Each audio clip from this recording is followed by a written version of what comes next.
Hello, my name's Barnett Gilmer. I'm owner, CEO of Gulf Breeze Recovery. And today we have a special guest with us, Joe Bailey. And I'll let him introduce himself. Hello, my name is Joe Bailey, and this is a topic near and dear to me.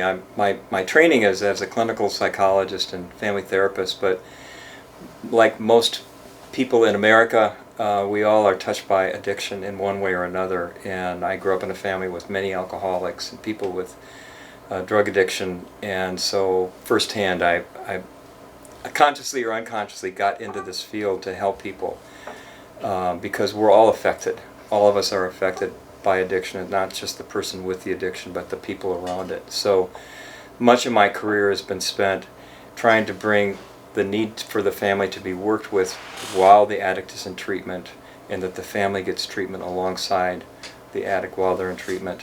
And so that's my passion. I'm thrilled and excited to be part of Gulf Breeze, which has such an important family component to the treatment.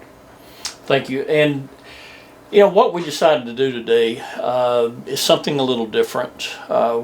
We decided that we would compile some of the most frequently asked questions that family members ask us. And so I actually have it written down here.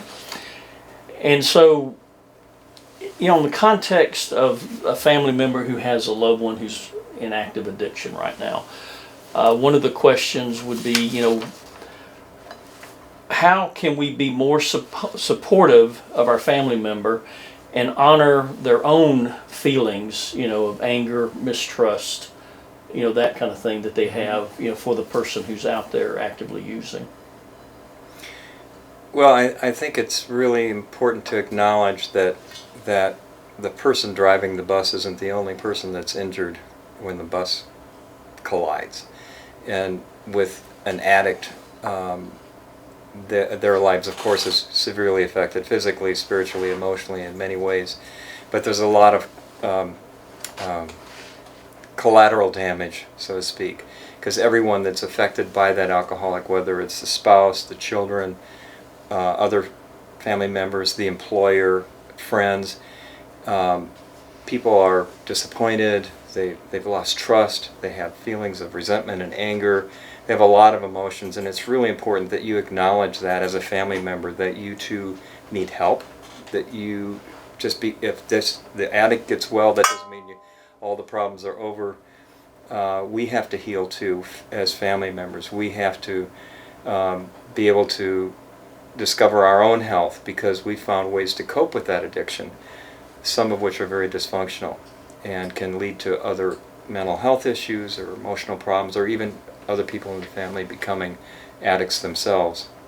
So it's really important, I think, that you see this opportunity with your loved one going through treatment or thinking of sending someone to treatment, that you seek help for yourself as well and get involved in the family program.